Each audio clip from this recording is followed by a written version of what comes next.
Ano nga ba mga benepisyo makukuha pa sa taho? Ang taho ay bahagi ng pang-araw-araw na buhay ng maraming Pilipino.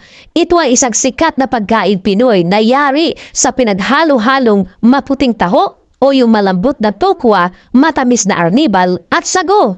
Pero alam nyo ba na ang pagkain ito ng regular ay may mabuting epekto sa kalusugan?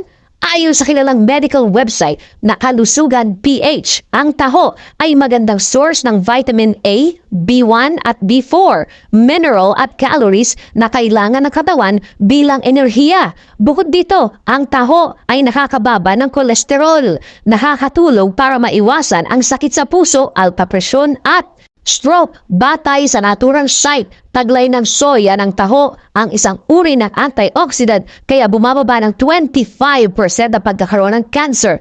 Nakakatulong din ang taho para maiwasan ang osteoporosis, nililinis ang atay